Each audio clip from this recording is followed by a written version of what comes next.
El libro de Job nos dice de la manera siguiente. Job capítulo número 2. Libro de Job capítulo número 2. Libro de Job capítulo número 2. Job capítulo 2. Ahí lo va a encontrar, ¿verdad? Antes de Salmos.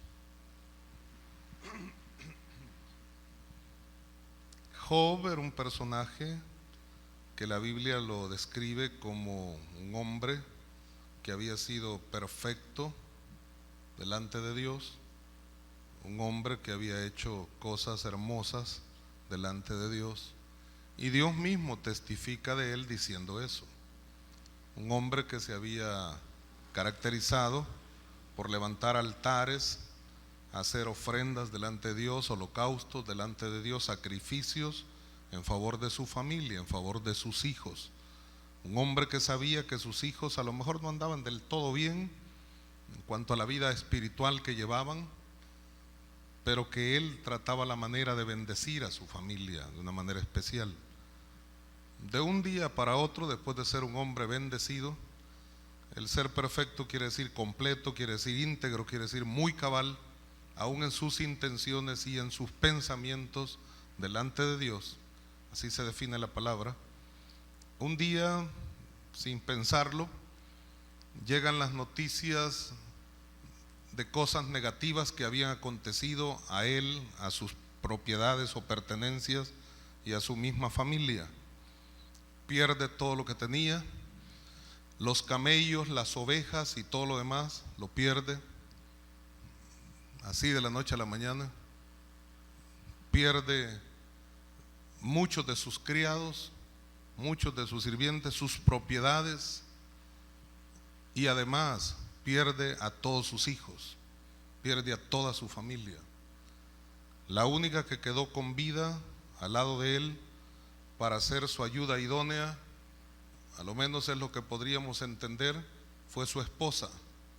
Pero lamentablemente no resultó ser la mejor ayuda en el momento de la prueba, sino que fue una persona que lo molestó, lo hostigó, lo desesperaba con su accionar, con sus señalamientos, con sus críticas, con sus burlas, con sus sarcasmos. Y aunque no exactamente tendrá el tema que ver con la vida matrimonial, aunque puede tocar estos puntos también, estos tópicos, en medio de todo, la idea es preguntarnos, al leer un par de versículos que voy a mencionarle, la idea es preguntarnos en medio de la prueba, en medio de la situación difícil que Job estaba pasando, ¿qué podemos encontrar o qué podemos sacar de lección ahí? Preguntándonos o haciéndonos la pregunta, ¿cuándo nosotros hablamos como hombres o mujeres fatuos? Fatuo o fatua, depende del sexo que usted tenga. Cuando usted, hermana, habla como una mujer fatua, fatua se define, ya le voy a definir todos los detalles, pero se define como necio en términos generales. Es una palabra del arameo, necio. Cuando el hombre, usted, sacerdote del hogar, usted, siervo de Dios, que les habla, cuando hablamos como hombres fatuos, necios. Bueno, hay muchas cosas, o hay muchos momentos cuando vamos a hablar así, siendo insensatos, no pensantes, no entes pensantes, sino teniendo el entendimiento entenebrecido, lleno de tinieblas, por los apagones constantes que sufre nuestra alma. Nuestra alma debe estar encendida siempre, nuestra alma debe estar llena de Dios siempre. El alma no puede estar vacía, usted me ha oído decir eso miles de veces. Si no está llena de Dios, estará llena de basura del diablo. Y cuando está llena de basura del diablo, el alma no está tranquila, no se deleita. Lo que deleita al alma son las delicias que Dios le ofrece para siempre. Son los manjares exquisitos que Dios tiene para poder proveer y saciar nuestra alma. Lamentablemente nos conformamos con cosas temporales y no con cosas eternas. Lo de Dios es eterno, usted lo sabe, pero creemos que lo temporal va a satisfacernos, y en lugar de satisfacernos nos produce más ansiedad, nos produce más desesperación, nos produce angustia y aflicción muchas veces. Algunos se conforman, algunos se adaptaron, algunos se acomodaron, pero los que no quieren vivir acomodados, los que todavía quieren vivir no conforme a la carne, sino conforme al Espíritu de Dios operando en su vida, esos se sienten mal cuando cosas de este mundo son las que nos están llenando y no la presencia del Dios Todopoderoso. La Biblia declara que hemos sido nosotros justificados por la fe, Romanos 5:1, y tenemos paz para con Dios por medio de nuestro Señor Jesucristo. La Biblia declara, siempre Pablo escribiendo a los Romanos, capítulo 8 y versículo 1, ahora pues ninguna condenación hay para los que están en Cristo Jesús. Ninguna condenación. Si usted lee el capítulo 7 de Romanos, usted se dará cuenta que Pablo está atravesando un momento difícil. Parece que atraviesa un valle de sombra y de muerte.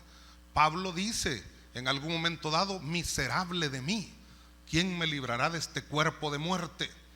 Refiriéndose a que está cansado ya de la vida material, de la vida terrenal, de la vida efímera, fugaz que el mundo nos está ofreciendo, y que quisiera mejor estar ya deleitándose eternamente con el Señor. Eso es una de las interpretaciones, y de hecho él lo decía, para mí el vivir es Cristo y el morir es ganancia. Pues prefiero, no sé qué escoger, si quedarme con ustedes para poder seguir compartiendo el Evangelio, o irme con el Señor, que de todas maneras es mucho más beneficioso. Pues para mí el vivir es Cristo y el morir es ganancia.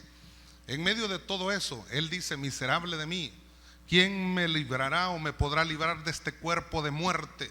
Y la otra interpretación que puede haber en ese momento es que Pablo, en medio de ser un apóstol de fe y un hombre de Dios y un apóstol para los gentiles, tenía sus debilidades también.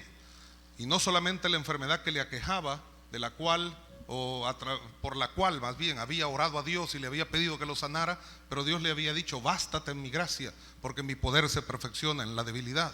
Sino que al mismo tiempo tenía otras debilidades, tenía momentos difíciles en su vida, atravesaba baches de la fe a lo mejor, y por eso está diciendo, estoy angustiado, este es un cuerpo de muerte, es una situación difícil, ¿quién me podrá librar de esta situación?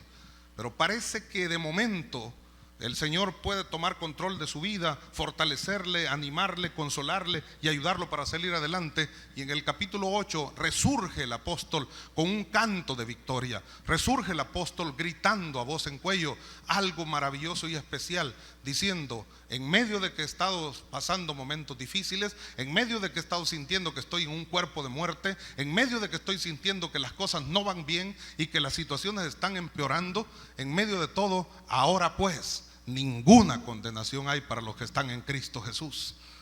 Pero oiga, eso es interesante, porque nadie te puede criticar, nadie te puede estar juzgando, nadie te puede señalar. Sin embargo, Pablo no se detiene, inspirado por el Espíritu Santo, a declarar solamente esta frase. Si hasta ahí llegara, pues entonces dijéramos que lo que acabo de expresar es totalmente cierto y que nadie puede señalarnos absolutamente por nada. ¿Por qué? Porque nadie te podría estar juzgando. Sin embargo, Pablo agrega un elemento poderosísimo en realidad a la frase de Romanos 8:1. Ahora pues ninguna condenación hay para los que están en Cristo Jesús. Esto es, los que no andan conforme a la carne, sino conforme al Espíritu. Y es ahí donde nos complica la existencia a los siervos de Dios. A lo mejor nos complica la existencia a los que nos llamamos hijos de Dios e hijas de Dios. ¿Por qué? Porque lo que Pablo está hablando a una congregación, Pablo está hablando no a los inconversos. Pablo no está hablando a los que andan en la carne, que andan en el mundo, perdidos en el pecado y en la maldad. Pablo está hablando a los que andan en la carne, que son parte de una congregación. Y está diciendo a esa gente, los que no andan conforme a la carne, sino conforme al Espíritu. Quiere decir que hay algunos que pueden ser señalados, pueden ser criticados, vituperados, condenados, maldecidos y una serie de cosas, y no ser llamados bienaventurados, porque no caminan conforme al Espíritu, sino andan metidos en los deseos engañosos de la carne. Y eso es un complicado, en verdad. Las cosas de este mundo son más atractivas para la vida de muchas personas, y por esa razón Pablo está diciendo y haciendo la diferenciación entre unos y otros, pero está refiriéndose a una congregación que tiene algún problema, que tiene alguna necesidad y tiene necesidad de ser transformado para la honra y gloria de Dios. Ahora, cuando digo todas estas cosas, pretendo poner una plataforma, un cimiento, un fundamento para poder preguntarnos más adelante si en verdad nosotros hemos andado caminando conforme al Espíritu y en medio de todo hemos tenido algunos problemas, o hemos caminado conforme a la carne y debido a eso hemos sido insensatos, hemos sido gente fatua para actuar y para hablar especialmente. ¿Qué significa fatuo? Le dije que significa necio, pero quiere decir además tonto, engreído, bruto, sin sesos.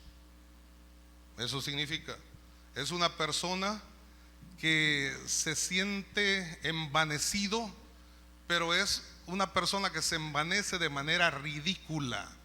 No es algo que le favorece, al contrario, es una persona que vive en una vanidad ridícula. ¿Cuándo es que actuamos como hombres o mujeres fatuos? Vea el libro de Job, capítulo 2. ¿Lo tiene ahí? Le quiero mencionar 3 puntos que pueden ser de ayuda para nuestra vida. Espero que así sea. ¿Lo tiene? Job, capítulo 2, versículo 9. Job, capítulo 2, versículo 8, lea. Y tomaba Job un tiesto para rascarse con él, un pedazo de teja, y estaba sentado en medio de ceniza.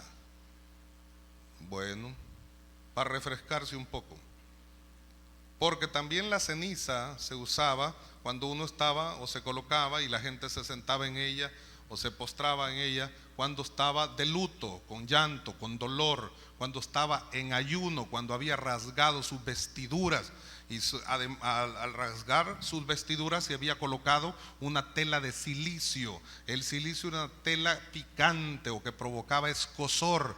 Entonces cuando topaba con la piel o se pegaba a la piel por el mismo sudor, provocaba ardor, escozor, y además eso era el acto que tenían ellos que hacer para poderse presentar delante de Dios en un tipo de ayuno, oración, etcétera. Pero en medio de esto podemos pensar que también por la misma situación física que Job atravesaba, con llagas en su piel, rascándose continuamente, que él tenía necesidad de estar en un tipo de lugar donde fuera más refrescante a lo mejor, o que le provocara alguna satisfacción. Pero vea lo que dice: y tomaba Job un tiesto para rascarse con él, y estaba sentado en medio de ceniza. Versículo 9, entonces le dijo su mujer, cuando lo vio ahí, ¿cómo cree que lo habrá visto? ¿Cómo cree que lo habrá encontrado? ¿Rascándose? Sí. ¿Renegando? Tal vez, en parte quejándose por el dolor que le provocaba el rascarse. Yo he pensado que si hubieran vendido manitas como las que venden por ahí en el centro, hubiera comprado más de algunas para estarse rascando continuamente, que le alcanzara la mano para estarse rascando continuamente, ¿no? Pero bien, de todas maneras tenía un problema, tenía una dificultad. ¿Lo habrá encontrado orando a Dios? ¿Lo habrá encontrado rascándose pero diciendo, yo ya no me siento solo? Y rascándose, vea, solo, espérate, solo, porque conmigo está Cristo mi Salvador, que vive en mi interior y me defenderá. ¿Podrá haber estado cantando el que quisimos cantar y ya no pudimos, porque no nos daba la garganta? Dios, tú eres mi sustento, a mi vida aliento, tu espíritu se deja sentir como el viento, la fuerza que me ayuda a luchar contra el tiempo, mi provisión del cielo, el Dios que me desata y que refresca mi alma. Al pronunciar tu nombre, la tempestad se calma. Oh Jesús de Nazaret. ¿Será que lo encontró adorando a Dios? ¿Será que lo encontró declarando verdades irrefutables, como las que menciona en el mismo libro? Yo sé que mi Redentor vive, y después de deshecha está mi piel, pues de todas maneras en mi carne he de ver al Rey. ¿Habrá declarado cosas como esa y la mujer lo estaba viendo y oyendo mientras se rascaba? Lo encontró llorando a lo mejor, y en medio de sus lágrimas ella cree que se está deteriorando, desmoronando, pero él está llorando de gratitud delante del Señor, porque a pesar de haber perdido todo, todavía lo tiene con vida él. Y mientras hay vida, hay esperanza. Cristo en nosotros es la esperanza de gloria. ¿Será que lo encontró así? Sea como lo haya encontrado, la mujer era una mujer simpática. Era una mujer que en ese momento no actuó como la idónea, sino como la demonia.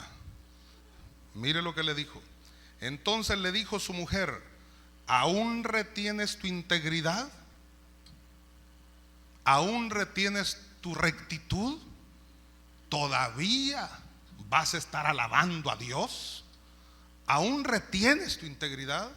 ¿Todavía te vas a manifestar como muy cabal delante de ese tu Dios que mira cómo te tiene todo arruinado? ¿Alguien le ha dicho así alguna vez? ¿Alguien le ha comentado algo como eso cuando lo miran en pruebas a usted? Cuando usted menciona que tiene dificultades y le dicen: ¿y no decís que tenés a un Dios grande pues? ¿Y no vos sos el que venís a predicarnos acá para decirnos que Dios, para Él nada es imposible? ¿Y por qué no le pedís ahora que te ayude en medio de tus necesidades? Y nos enrostran o nos tiran en la cara los mismos dichos que nosotros les hemos hablado a ellos. Esta mujer, siendo la esposa de este patriarca, le dice: ¿aún retienes tu integridad? Pero oiga esto: maldice a Dios y muérete. O sea que la mujer quería que este hombre se muriera, pues no andaba con muchos inventos. Ella quería que se muriera. Muérete. Maldice a Dios. Esta es la versión de 1960, Reina Valera. La versión 1909, que es la versión más antigua que esta que yo tengo, dice, a lo mejor alguno de ustedes tenga esa versión, y dice, no dice maldice a Dios y muérete, sino que dice bendice a Dios y muérete. Ahora, ¿cómo es posible que una diga bendice y la otra diga maldice? Porque la expresión, cuando en la versión 1909 dice la mujer bendice a Dios y muérete, es una expresión sarcástica. ¿Todavía retienes tu integridad? ¿Todavía estás orando? ¿Te atreves a orar todavía en medio de la prueba que tenés? No, hombre, si tu Dios debe ser tan bueno que te debería de ayudar y sacarte de este problema, ¿todavía retienes tu integridad? Bendecilo, pues, seguirlo bendiciendo. De todas maneras te vas a morir, porque de esta no te salvas, no te salva nadie. Era un sarcasmo, ¿no? Era una burla, era una actitud de mofa para lo que Dios estaba tratando de enseñarle a este hombre. Este hombre tenía que aprender una lección, su mujer tenía que aprender una lección. Pero vea lo que dice el versículo 10, para que terminemos la lectura. Y él le dijo: como suele hablar cualquiera de las mujeres fatuas, has hablado. ¿Qué? ¿Recibiremos de Dios el bien y el mal no lo recibiremos? En todo esto no pecó Job con sus labios. Como suele hablar cualquiera de las mujeres fatuas, has hablado. ¿Cuándo es que hablamos como personas fatuas? ¿Cuándo es que hablamos como hombres o mujeres fatuos? Cuando hablamos de manera fatua es cuando no pensamos lo que vamos a decir. Es cuando nos dejamos guiar por las cosas que en este mundo hay y nos rodean y nos invaden nuestra mente y corazón, y no pensamos conforme al pensamiento de Dios operando en nuestra vida. La Biblia dice que nosotros tenemos la mente de Cristo, y si tenemos la mente de Cristo deberíamos pensar como Cristo piensa, pues. ¿Qué es lo que pensaba el Señor cuando estaba yendo a la cruz del Calvario? Por el gozo puesto delante de él sufrió la cruz, menospreciando el oprobio, dice el escritor a los Hebreos en el capítulo número 12. Eso quiere decir que el Señor sabía perfectamente bien lo que estaba haciendo, y porque le iba a dar gozo el saber que multitudes se iban a acercar a él cuando él pendiera de la cruz y derramara hasta la última gota de sangre para redimir al género humano del pecado y la maldad. Por eso, en medio del dolor, en medio de que le arrancaron su barba, en medio de que le dieron 40 latigazos, en medio de la crucifixión, corona de espinas y demás, en medio de todo había gozo, porque él sabía que iba a redimir al género humano. A Jesús no lo estaban matando los romanos, a Jesús no lo estaban matando los judíos, a Jesús no lo estaba matando nada, ni nadie, ni el diablo mismo. Jesús estaba muriendo voluntariamente para rescatar al mundo del pecado y de la maldad. Alabado sea el nombre del Señor. Por tanto, entonces, de esa misma forma, cuando nosotros podemos deleitarnos conociendo quién es Dios, sabiendo lo que Dios hace, sabiendo cómo Dios actúa, en medio de las pruebas y las dificultades, pueden minimizarse las situaciones difíciles que vienen a operarse dentro de nuestro corazón, y no hablar inadecuadamente o decir lo menos posible para no pecar contra Dios. Pero hablamos de manera fatua, necia, tonta, engreída, siendo sincesos, brutos, o como se quiera usted decirlo, cuando nosotros nos dejamos guiar por las cosas que este mundo ofrece y no pensamos de acuerdo al propósito de Dios que la Biblia nos menciona. De esa manera nosotros pudiéramos ser más que victoriosos. Pero acá yo encuentro 3 aspectos que quiero dejar en su corazón. Póngalos ahí en su mente y en su corazón. Número 1, hablamos como mujeres o hablamos como hombres o mujeres fatuas de esta manera. En primer lugar, cuando no entendemos de qué se trata el ser íntegros para Dios. Aquí la mujer llegó a decirle: ¿aún retienes tu integridad? ¿Todavía retienes tu integridad?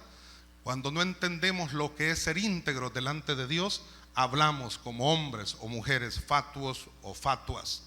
Eso significa que no reconocemos el esfuerzo que otros estén haciendo, o no reconocemos tampoco el esfuerzo que nosotros estemos haciendo para ser agradables delante de Dios.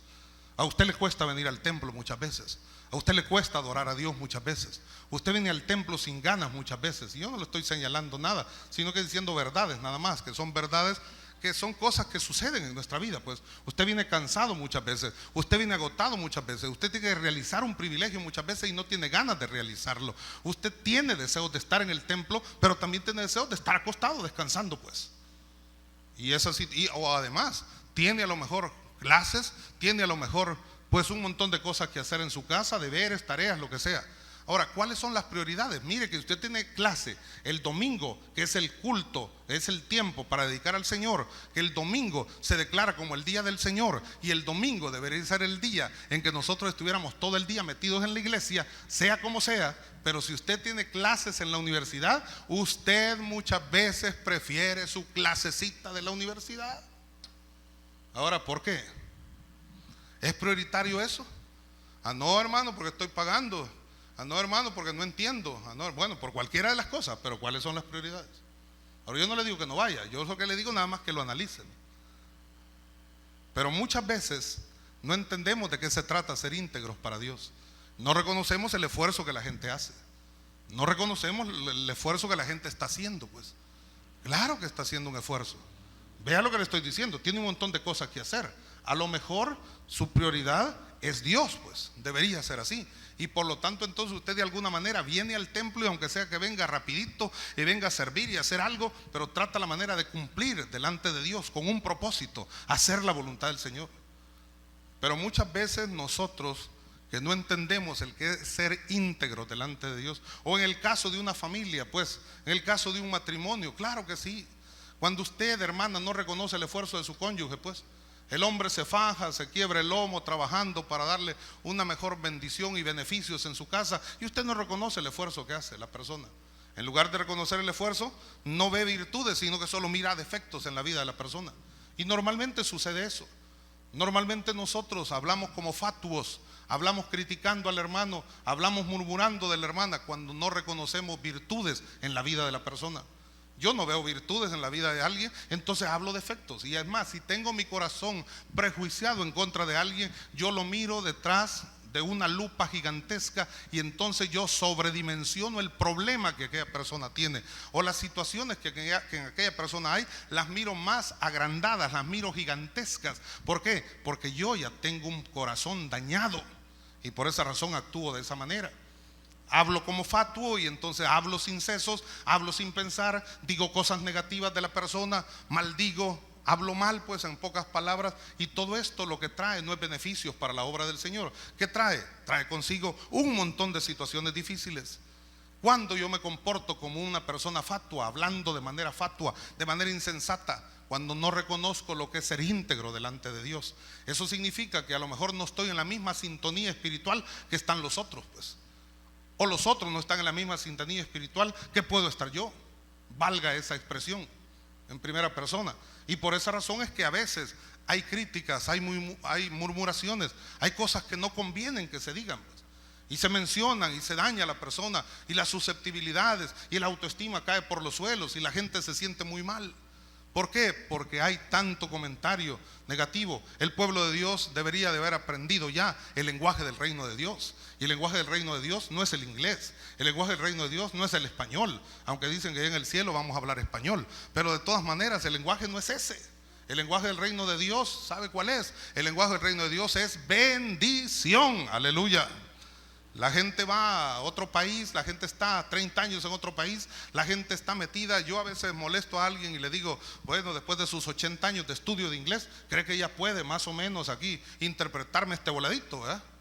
Entonces, no, mire que todavía no entiendo bien. Ah, no, hombre, no friegue, 80 años de estudio. Tal vez la persona tiene 20 años, pero yo la estoy molestando, pues. 20 años de edad. Pero a veces la gente va a los Estados Unidos y están por allá. Yo me encuentro con un hombre una vez en un aeropuerto y el hombre me dice, y usted me dice, ¿verdad que usted es gringo? Me dice. Y yo le dije yo, sí, por los ojos me lo nota, ¿verdad? Le dije yo, entonces sí, entonces él me dijo, ¿verdad que usted es gringo? Yo le digo, no, hombre, le digo, yo soy salvadoreño. Ah, yo también, me dijo, qué bendición conocer a otro salvadoreño. Y el Señor se puso a hablar conmigo, ¿verdad? Y entonces me dice, mire, me dice, pero yo veo que usted llena ese papelito así fácilmente y yo no puedo llenarlo, y que no puede escribir, le dije yo. No, ¿cómo no? Me dijo, no puede leer. ¿Cómo no? Me dijo. Y entonces, ¿qué pasa? Pues no, que no puedo inglés, yo veo que usted bien fácilmente lo llena. Pero mire, le dije yo, hermano, le iba a decir, pero mire, y resultó que sí era hermano, sí era creyente en Cristo Jesús, después que nos identificamos. Pero mire, le dije yo, pero aquí lo único que hay que poner es el nombre. Name, decía ahí, nombre, pues, ahí había que poner el nombre. Es que no entiendo, me dijo. Y le dije yo, ¿y usted del Salvador, primera vez que viene? No, me dijo, yo soy ciudadano, tengo 40 años de vivir acá. ¿Cómo no va a poder name? Name, pues, y yo me lo aprendo de memoria, name. Name, yo sé qué significa nombre, pues. Para un janano, name, dame algo, pues, esa es otra cosa, pues. Pero ya es otro volado, pues. Pero sí, es otra cosa. Pero de todas formas no sabía cómo escribir. Y entonces le dije, no, aquí se lo escribo yo, hombre, no se preocupe. Y el hombre fue conmigo y después allá nos quitaron los zapatos y nos quitaron las chumpas, una chumpa que llevaba el Señor. Y bueno, y a mí me estaban quitándome el pants y yo le dije, espérese, hombre. Y entonces y el hombre me decía, tradúzcame aquí, me decía, tradúzcame. Yo que le voy a traducir, que me están quitando los pantalones, hombre. Le decía, espérese, hombre. Y un gran desorden.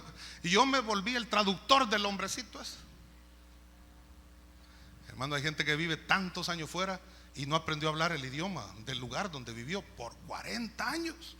Yo le dije, pero usted pasa más en El Salvador. No, me dice, hoy voy porque se ha muerto un familiar. Si yo nunca voy, yo aquí vivo. Bueno, le dije yo, qué bendición. Eso es así en la iglesia muchas veces. En la iglesia la gente viene, pasa 20 años, pasa 30 años, pasa 50 años oyendo el evangelio del reino de Dios, y en lugar de hablar la bendición que el evangelio de Dios produce a nuestra vida y eso transmitir al hermano en Cristo Jesús, hablamos maldiciones fácilmente. ¿Por qué? Porque no hemos aprendido todavía el lenguaje del reino, porque no estamos en la misma sintonía espiritual que están los otros. Hay algunos que están en una sintonía espiritual que nada los conmueve, pues, que nada los aflige, que nada los perturba. Están alabando a Dios y están tan metidos con el Señor que cierran los ojos y están haciendo mates. Y uno dice, ¿y este qué pasa? Porque ya piensa que van nadando. A usted no le importa, hombre.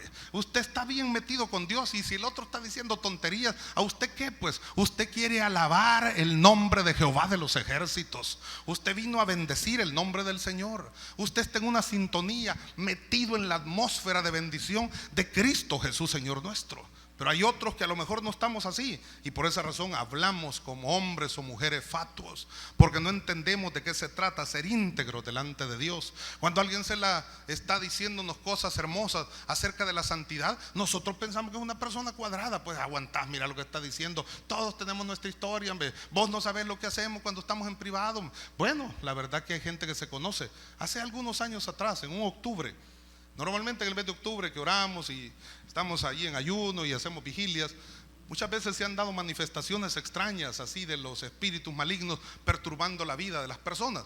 Y en octubre estábamos predicando en un culto de la tarde y estábamos acá en un grupo así de hermanos, así como este. Y mientras estamos predicando hay un hermano, una persona que cae ahí un poco pues temblando. Y bueno, en lugar de ministrarle ahí, porque el diablo muchas veces le gusta hacer show, se dijo que lo llevaran al otro lado, pues para ir a ministrarle a aquel lado. Allá fueron algunos hermanos a orar por esta persona y en medio de lo que estaban orando decía cosas feas, decía malas palabras, hablaba con una voz así un poco fea, ¿verdad? Un poco chueca, ronca y grotesca la voz, horrible. Y en medio de todo lo que estaban haciendo ahí, que oraban para liberarlo y echando fuera el mal espíritu, les dijo: ustedes piensan que soy yo el único emproblemado, pues si hay un montón. Y empezó a decir varios nombres de hermanos que estaban ahí en la iglesia y que se reunían y que eran afines a él y a su edad, que actuaban de la misma forma y peor, que andaban en masturbaciones, que andaban en esto, que andaban en problemas, que andaban en disensiones, en contiendas aquí y allá, y dijo una serie de cosas pues. Y entonces pareciera muchas veces que lo que está aconteciendo es que nosotros no queremos reconocer la integridad de los demás, aunque así se mire muchas veces que son íntegras las personas, porque en privado conocemos un montón de cosas que hemos hecho que no son agradables, y por esa razón nos tenemos, como dice el dicho, la cola pateada, y por eso no podemos hablar cosas agradables. Ahora, Job, ¿qué cola pateada podía tener si le gustaba adorar a Dios? La mujer es la que no entendía nada acerca de las cosas espirituales, y ella pensaba, esta mujer pensó, por eso habló de manera fatua, que a Dios solamente se le debe de alabar cuando las cosas están bien. Ella creyó que Dios solamente es digno de alabanza cuando todo va bien. Yo le he dicho tantas veces que el canto decía: alabar a Dios cuando las cosas te vayan bien, qué bueno es. Alabar a Dios cuando en la vida no haya problemas, qué cosa buena. Pero yo te alabo, mi Señor, en mis quebrantos y dolor. El Espíritu Santo te glorifica dentro de mí. El Espíritu Santo que habita en mí te glorifica aún en medio de las pruebas y las dificultades. El Espíritu Santo me da la fortaleza para poder clamar, aunque ya no sé ni qué decir, porque ya no sé qué orar como conviene. El Espíritu de Dios que habita en mí me hace expresar: Abba, Padre, aleluya. Entonces de eso se trata el asunto. Pero muchas veces la gente cree que solo se debe alabar a Dios cuando todo vaya bien. ¿Cuántas pruebas ha tenido usted este año pasado? ¿Cuántas dificultades tuvo usted en todo lo que va del año? Si no van ni 2 meses, y muchos han tenido demasiadas dificultades ya. Enfermedades, pruebas, tropiezos, esto y lo demás. Y en medio de todo, usted no ha dejado de alabar a Dios. ¿Por qué? Porque sabe que Dios no es el culpable de eso. Sabe que Dios algo está queriendo enseñarle. Y sabe que Dios, si ha permitido que esa cosa suceda, es porque quiere darle algo mucho mejor a su vida. Dios no lo va a dejar nunca desamparado. Dios no lo va a dejar nunca abandonado. Joven fui, dijo el salmista, y he envejecido, y no he visto justo desamparado ni su descendencia que mendigue pan. Aleluya. Dios es bueno y para siempre su misericordia. Pero muchas veces creemos que solo debemos alabar a Dios cuando todo vaya bien, cuando todo esté correcto, cuando todo esté perfecto. Y por esa razón hablamos como hombres o mujeres fatuos muchas veces. Cuando creemos, también hablamos de esa manera, cuando creemos que si viene la prueba, nosotros tenemos que olvidarnos de Dios. La mujer llegó y le dijo: ¿aún retienes tu integridad? Maldice a Dios y muérete. La mujer le está diciendo: olvídate de Dios, hombre. Si Dios no te hace nada bueno, hombre. Si mira a Dios como te tiene, todo enfermo. Dios no te hace nada bueno, Dios no te ayuda en nada. Por lo tanto, entonces maldecilo y te morís, se acabó el problema. Hablamos como mujeres fatuas, hablamos como hombres fatuos, cuando nosotros creemos que si la prueba viene, tenemos que olvidarnos de Dios. O creemos también por el otro lado que Dios se ha olvidado de nosotros. La prueba no viene porque Dios se olvidó de usted. La prueba viene por muchas razones. Y muchas veces las pruebas han venido para probar nuestro carácter, como en el caso de Job. Carácter es algo que se forma desde los 0 años hasta los 7 años. Se forma en el vientre desde los 0 años, pues no ha nacido el bebé todavía, y se está formando el carácter de aquella criatura que va a nacer. Nace y crece, y hasta los 7 años, dicen los que saben, el carácter se forma o se forja. Como se formó o se forjó, el carácter es algo que puede ser cambiado. Y puede ser cambiado porque los hábitos se pueden transformar, los hábitos pueden ser cambiados. Ahora, su temperamento es endocrino o endocrino, es glandular. Su temperamento es algo heredado, es genético. Los cromosomas lo dicen así. Le declaran a usted como un hombre, le declaran a usted como una mujer, lo declaran a usted como un hombre flemático o melancólico, o una mujer, pues claro, que puede ser colérica y que puede ser sanguínea, o algunas combinaciones de los temperamentos. Hay personas que tienen hasta combinación o mezcla de 3 temperamentos. Hay mujeres u hombres que son sanguíneos, son hiperactivos, no están quietos nunca, todos están siempre queriendo hacer algo, pero son coléricos, explotan rápidamente, pero al mismo tiempo son flemáticos. Eso quiere decir que también son gente un poquito así enconchada y un poquito así tristosa a veces en medio de algún problema. Bueno, hay combinaciones, pero eso no es que diga yo que Dios no lo puede cambiar. Dios es Dios, Él es todopoderoso y Él puede transformar lo que quiera transformar. Para Él nada es imposible, pero Él te creó así, Él te formó así. Y muchas veces nosotros pensamos, pero mi temperamento es flemático y melancólico además.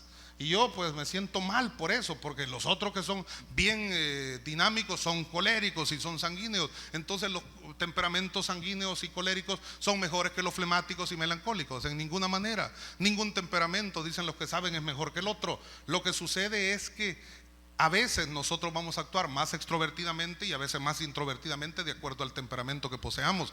Pero por esa razón es que Dios, por su Espíritu Santo, quiere hacernos equilibrar en nuestros temperamentos y de esa manera permitir que aún con un temperamento que aparentemente pueda tener mucha debilidad y no tanta fortaleza como parecen otros, pero en medio de todo, aunque cada uno tiene sus fortalezas y sus debilidades, pero en medio de todo Dios quiere equilibrarnos para que seamos mejores cada día y que podamos entender a Dios tal y como Él quiere actuar en cada una de nuestras vidas, y entender que si la prueba viene no es porque Dios no nos ame, porque Dios se olvidó de nosotros, porque Dios ya no está sentado en su trono alto y sublime. Dios seguirá siendo Dios por la eternidad. Aleluya. Dios es Dios y Él nunca cambiará. Y nosotros lo que debemos entender, en lugar de hablar cosas insensatas o fatuas, es que la prueba podrá venir, pero eso no te va a destruir. La prueba viene para que puedas solventarla. La prueba y el obstáculo viene delante de ti para que puedas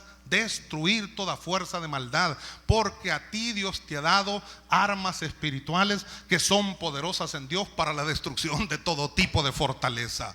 Job, en medio de los momentos difíciles que su esposa llegaba a decirle cosas, él seguía adorando a Dios. Que le picaba, que se rascaba, de acuerdo, pero él no blasfemaba delante de Dios. Que cometió errores, que dijo cosas más adelante que no debió haber dicho. Sí, claro que sí. Yo le he dicho que algunos comentaristas, algunos predicadores dicen que Dios le quitó aún a la mujer, a Job, porque era una mujer que lo maldecía y lo estorbaba. Sin embargo, en un par de ocasiones por lo menos que yo encuentro acá en el libro de Job, la mujer aparece y él dice cosas acerca de su esposa. Y entonces parece ser que no es que se la ha cambiado, pues parece ser que es la misma que está ahí. Y en medio de todo, a Dios le gusta la unidad de la familia también. Y al final, en el capítulo 42, se mira que esta mujer y Job, pues no dice que sea otra, ni dice que sea la misma. Yo en lo personal pienso que es la misma, pero con ella procreó 10 hijos una vez más. Y las hijas que Job tuvo, 3 mujeres, fueron las más hermosas ahí en de todos los orientales. Era una cosa impresionante. Si él hubiera renegado, si él hubiera pensado que Dios se había olvidado de él, si él se hubiera apartado de Dios, todas estas bendiciones no las hubiera recibido. Pero él soportó la prueba. Él se dio cuenta que había que soportar y que había que afirmarse en Cristo, en el Dios todopoderoso para nosotros, en Cristo Jesús Señor nuestro. Pues cuando hablamos de manera insensata, cuando no hemos madurado en el Señor, cuando no hay convicciones firmes en nosotros. Hay un hombre que acaba de aceptar a Cristo en el culto anterior, y que cuando llega a la oficina con su familia, le pregunto yo, ¿pero usted ya aceptó a Cristo como su Salvador personal? Y me dice, acabo de aceptarlo ahí en el momento que oramos, acabo de hacerlo. Pero ha tenido años de estar en el camino del Señor, ha tenido años de estar viendo a su familia y que su familia le ha hablado. Después de tantos años, el hombre ahora con convicción firme ahora ya no porque le digan, ahora porque se siente que necesita el favor y el toque de Dios en su vida. Él voluntariamente vino, él voluntariamente abrió su corazón y aceptó a Cristo como su Salvador personal, y él voluntariamente fue a la oficina para decirme: hermano, yo quedé ciego después de un accidente, pero ahora veo el 70%, mi visión ha sido recuperada, y yo creo que si oramos, Dios me va a devolver el otro 30%. Alabado sea el nombre de Dios. Eso es que una persona madure, eso es que una persona tenga fe, tenga confianza y dependa de Dios. Pero a veces en medio de la prueba, ¿cuál es nuestra actitud? Solo a mí me pasa esto, yo soy una desgracia, está bueno, mejor matame, pues ya, pues ¿y qué? Pues, y nos peleamos con Dios. ¿Y para qué? Si no sirve de nada. Los brazos de Dios siempre son más largos y no lo vamos a poder vencer. Dios lo que quiere es enseñarnos algo. Y Dios lo que quiere no solo es enseñarnos algo, sino mostrarnos que cuando estamos cerca de Él somos más que vencedores. Separados de Él nada podemos hacer, pero con Él somos más que vencedores. En segundo lugar, no solamente hablamos como personas fatuas cuando no entendemos nada de lo que es integridad delante de Dios, sino en segundo lugar, hablamos como fatuos o insensatos cuando blasfemamos contra Dios y le echamos la culpa al Señor de todo lo que está pasando. Cuando blasfemamos contra Dios y le echamos la culpa de todo lo que está pasando, maldice a Dios y muérete. ¿Todavía retienes tu integridad? Maldice a Dios y muere. El culpable es Él, hombre. Él te tiene así, Él te tiene fregado, Él te tiene ahí todo insatisfecho, Él te tiene todo arruinado. Nos burlamos de Dios, comenzamos a hacer burla, creemos que Él es el culpable de todas las cosas negativas que nos están aconteciendo. Y comenzamos a decir un montón de improperios delante de Dios. Como la misma mujer de Job habló, hablamos hasta de manera sarcástica, pues. Nos burlamos de los hermanos que nos cuentan testimonios de fe. Nos burlamos de las hermanas que están diciendo cosas bonitas y que están diciendo que Dios es su Señor, que Dios es su amado y que cómo le ama, y nos burlamos y nos reímos y les hacemos mofa de todo lo que están compartiendo. Y manipulamos además, manipulamos las cosas queriendo mostrarle, sea nuestro esposo, sea nuestra esposa, sea los hermanos en Cristo Jesús, que el culpable de todas las cosas negativas que suceden en el mundo es Dios. Que si Él no quisiera que las cosas sucedieran, Él no lo permitiría. Les inyectamos cosas negativas en contra de Dios en la mente y corazón a muchas personas, y eso no es nada correcto. Eso es hablar como una persona fatua, eso es hablar sin cesos, eso es insultar a Dios, eso es no respetar al Dios Todopoderoso. Y la ira de Dios puede encenderse de un momento a otro, y cuando se enciende la ira de Dios, pues entonces vendrá lloro y desolación a la vida de los seres humanos. Esto de blasfemar contra Dios es dejar el primer amor. Esto es apartarnos de Dios y dejar el primer amor. La Biblia dice en el libro de Jeremías, en el capítulo número 9 y versículo 3, lo siguiente. Yo estuve hablando sobre eso en el culto anterior. Mire, se lo quiero leer. Jeremías capítulo 9, versículo número 3. Jeremías 9, 3. Vea lo que dice, por favor. Hicieron que su lengua lanzara mentira como un arco, y no se hablando al pueblo de Israel. Hicieron que su lengua lanzara mentira como un arco. Ve hasta dónde puede alcanzar una flecha cuando se lanza con un arco, pues. Y vea cómo la mentira pudo ser transmitida de una manera terrible. Vivían en un mundo de mentiras, y el padre de mentiras es el diablo y Satanás. Y no se fortalecieron para la verdad en la tierra. No buscaron vivir en la verdad. La verdad es Cristo Jesús. Se apartaron de la verdad. No dependieron del testigo fiel y verdadero, que es el Señor. No hicieron las cosas bien. Y oiga esto: no se fortalecieron para la verdad en la tierra, porque de mal en mal procedieron y me han desconocido, dice Jehová. No me conocen, me han desconocido. El mismo profeta Jeremías dijo: dos males ha hecho mi pueblo. Me dejaron a mí fuente de agua viva y cavaron para sí cisternas rotas que no retienen aguas. Me desconocieron. Los profetas en algún momento dado, alguno de los profetas menores habló diciendo: mi pueblo fue destruido porque le faltó conocimiento. La pregunta mía es si en realidad no les informaron nada acerca de Dios. Es cierto que muchas de las generaciones últimas a lo mejor se les habló de manera más superficial, de manera más liviana acerca del Dios Todopoderoso, y no conocieron los milagros y los prodigios de Dios como los anteriores los habían conocido. Sin embargo, no les hablaron de Dios. Sus progenitores, sus padres no les hablaron de Dios. El consejo y ordenanza bíblica, de acuerdo a Deuteronomio capítulo 6, era que les hablaran continuamente de las cosas de Dios en las casas, al acostarse, al levantarse, al salir, en los dinteles de las puertas, en todo lugar tenían que hablar la palabra de Dios, los estatutos de Dios, los mandamientos de Dios. ¿No les hablaron? No es que quiere decir que no conocían nada. Lo que quiere decir es que la verdad revelada de Dios que fue dada o dictada a sus corazones, la rechazaron. ¿Cuántos venimos al culto y oímos la palabra y no cambiamos? Pero hay otros que oyen lo mismo y cambian. ¿Por qué? Todo el mundo oye lo mismo, ¿no? Todo el mundo oye igual el mensaje. Algunos a lo mejor dicen, yo creo que el pastor quiso decir esto. Otros a lo mejor dicen, yo interpreto que esto es lo que quiso decir. Yo creo que él estaba tirando a fulano. Y entonces no entendemos de qué se trata. ¿Sabe por qué?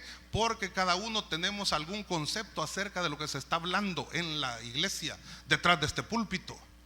Y por esa razón muchas veces es que no aceptamos que el mensaje pueda ser para nuestra vida. Simplemente lo rechazamos. Cuando rechazamos la verdad revelada de Dios, entonces vamos a ser destruidos, porque nos faltará conocimiento para poder combatir contra las fuerzas de maldad. La verdad revelada tras el púlpito, la palabra de fe que se puede expresar detrás de este púlpito, es lo que te va a dar crecimiento, el crecimiento espiritual. Y tu fe no van a crecer porque tú digas que viste milagros, o porque tú viste allá o viste acá o cantaste por acullá. El milagro de crecimiento en tu vida va a ser a través de oír la palabra de Dios. La misma Biblia dice que la fe es por el oír, y el oír por la palabra de Dios. Aleluya, gloria a Dios. Me desconocieron, dice Dios. Eso quiere decir que no lo aceptaron como Dios. Eso quiere decir que blasfemaron contra Dios porque dejaron de lado el primer amor. El primer amor, dice la gente, que no se pierde, sino que solo se deja de lado. Y la Biblia misma dice en Apocalipsis del capítulo 2, cuando Jesús habla a la iglesia de Éfeso, le dice que tiene una cosa contra ellos, que en todo están correctos, pero tiene una cosa contra ellos: han dejado su primer amor. El primer amor es vertical y es horizontal. El primer amor es hacia Dios, y amando a Dios amaremos al prójimo de manera horizontal también. Pero cuando no amamos a Dios, no podemos decir que amamos al prójimo tampoco. Estaremos fingiendo nada más. O decimos que amamos al prójimo y la verdad que actuamos sin conocer al Dios Todopoderoso. Hablamos de manera fatua o insensata cuando nosotros no sabemos nada acerca de lo que es integridad delante de Dios. Y en segundo lugar, cuando blasfemamos contra Dios y le echamos la culpa a Él de todas las cosas negativas que pueden acontecer. Dios no es el culpable. Culpable soy yo, dijo aquel. Dios no es el culpable. Dios no tiene la culpa de las cosas. Dios quiere bendecir a su pueblo. Y la Biblia dice que toda buena dádiva, todo buen regalo, pues, y todo don perfecto desciende de lo alto del Padre de las luces, en el cual no hay mudanza ni ninguna sombra de variación. Entonces lo que Dios te ofrece es regalos hermosos, pues. En el día de la amistad, ¿qué es lo que puede regalar usted?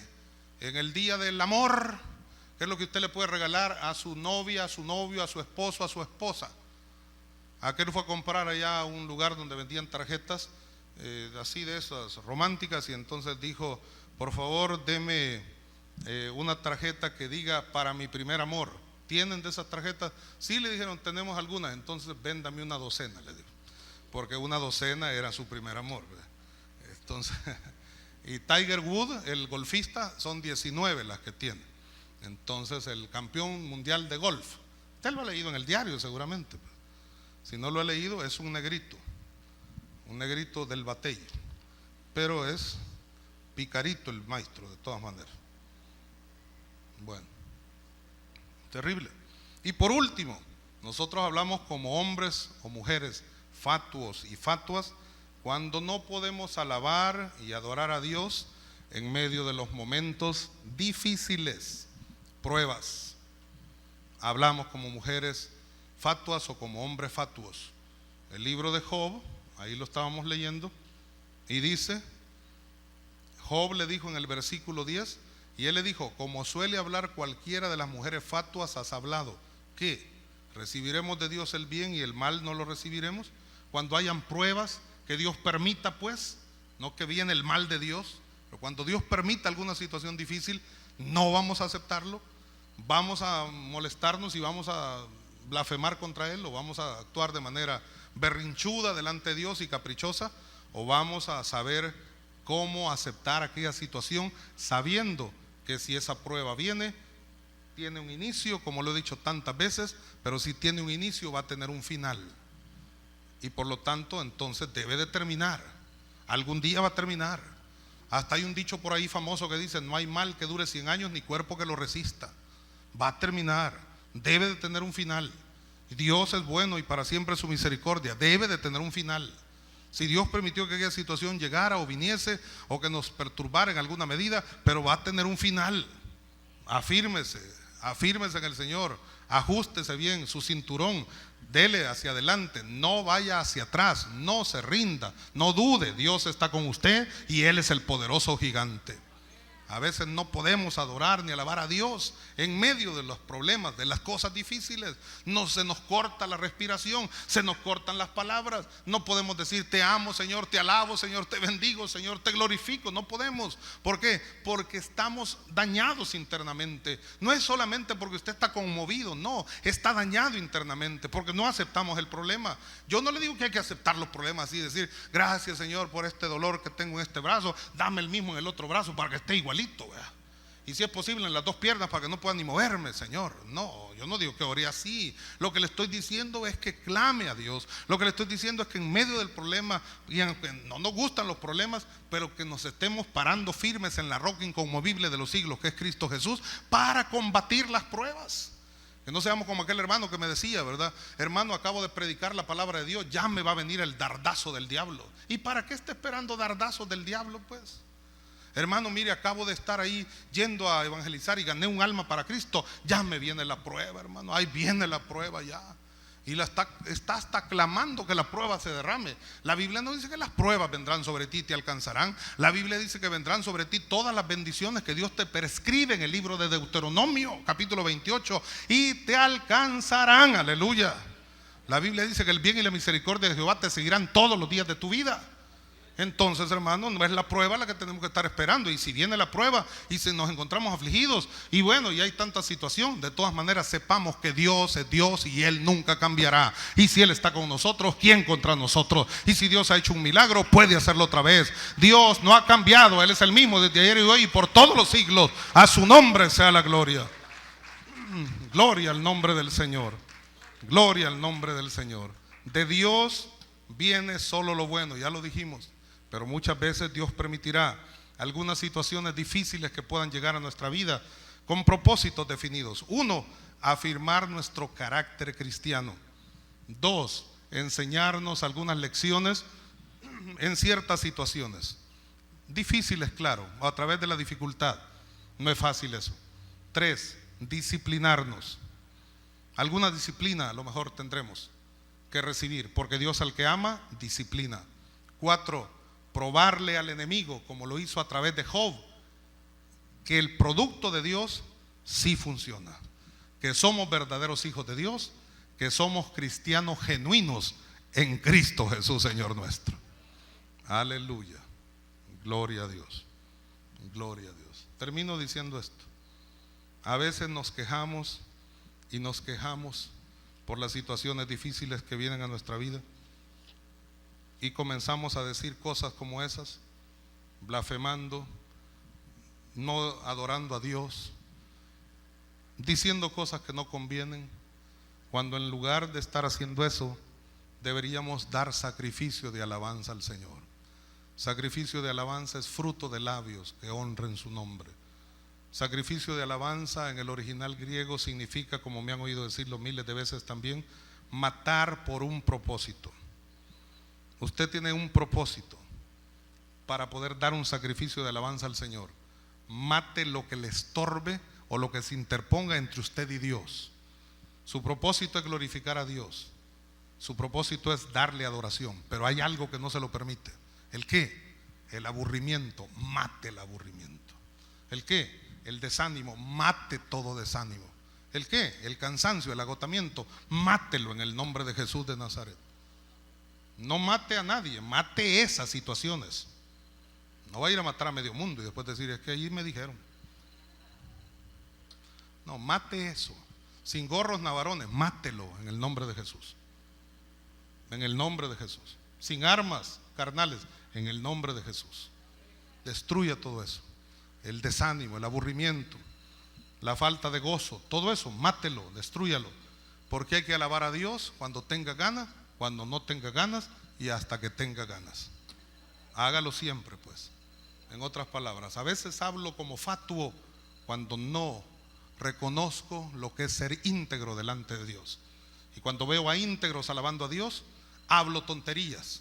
No dimensiono lo que aquellos, ni entiendo lo que aquellos sienten en su corazón delante de Jehová.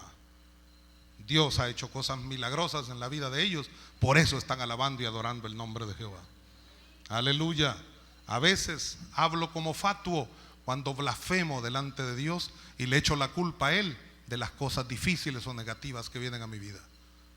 Y por último, a veces hablo como fatuo de acuerdo al pasaje bíblico cuando no puedo alabar ni adorar a Dios porque creo que Él es el causante de todas mis desgracias, de todas mis dificultades. Dios siempre tiene pensamientos de paz y no de mal para su pueblo. Por tanto, este día Dios sigue teniendo pensamientos maravillosos de paz y de bendición para tu vida, amado hermano y hermana, en Cristo Jesús. No dude, Dios está con usted. Y si Dios le quiere ayudar y bendecir, entonces no se oponga. Abra su corazón y dígale: aquí estoy, listo para recibir de ti la bendición de lo alto.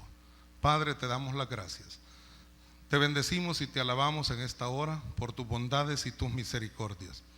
Gracias, Señor, por darnos la oportunidad y el privilegio de poder adorar tu nombre, de poder elevar, Señor, nuestro clamor delante de ti y poder compartir de tu palabra también con todos los presentes, Señor, tu iglesia presente en esta hora. Señor, bendigo la vida de cada uno, de aquellos que necesitan el toque de tu mano, aquellos que nunca antes han hecho una decisión de fe por Jesucristo, que tú los toques, Señor, y que tú les ayudes en todas sus necesidades, que tú te glorifiques en sus vidas, muestres tu gloria y poder para sacarlos de victoria en victoria, y los que no te conocen aquí en el santuario o allá en sus casas puedan abrirte el corazón y dejar que tú reines en sus vidas desde ahora y para siempre. Si hay alguien que no conoce de Jesús aquí en el santuario, quiere aceptar a Cristo como su Salvador personal, yo quiero invitarle para que haga una decisión de fe por el Señor y con su mano levantada pueda hacernos ver que usted está dispuesto o dispuesta a aceptar a Cristo como su Salvador personal. Qué bueno estar en la casa de Dios y qué bueno escuchar y saber que usted está dispuesto o dispuesta a hacer una decisión de fe por Cristo Jesús. ¿Hay alguien? Alce su mano, por favor. Mientras tiene su mano en alto algunos segundos, alguno de los servidores de la iglesia se le va a acercar para orar con usted y por usted. Y si en casa hay alguien que está deseando aceptar a Cristo como su Salvador personal, también ábrale su corazón a Jesús, confiésele sus pecados y conviértase en un hijo o una hija de Dios. Aquí en el santuario y allí en casa, haga esta oración de fe conmigo, por favor, y dígale así: Señor Jesús, te recibo como mi Salvador personal. Te entrego mi alma y mi corazón, esperando, Señor, que tú te manifiestes con poder y potencia de lo alto, para que mi alma sea redimida, limpia de todo pecado y de toda maldad. Ayúdame desde este día dándome fuerza suficiente para hacer tu voluntad, para serte fiel hasta que tú vengas a levantar tu iglesia o me llames a tu presencia. Recíbeme como tu hijo, como tu hija, pues yo te acepto en mi corazón como mi Señor, mi Dios, el Salvador, el amo y el Rey de toda mi vida. Gracias, Señor. Amén y amén. Si usted oró de esa manera, usted se ha convertido en un hijo o una hija de Dios. Y aquí podemos esperarle, máxime si usted ha estado en casa y ahí en casa ha recibido a Cristo como su Salvador personal. Aquí podemos esperarle en el santuario para que juntamente con la gran familia del Centro Misionero El Sembrador, usted pueda venir a alabar y adorar el nombre del Señor y gritar a voz en cuello que solo en Jesús hay victoria espiritual. Que Dios le siga bendiciendo, es nuestro deseo y oración. Gloria al Señor. Gloria al Señor. Vamos a invitar a las hermanas Ujieres.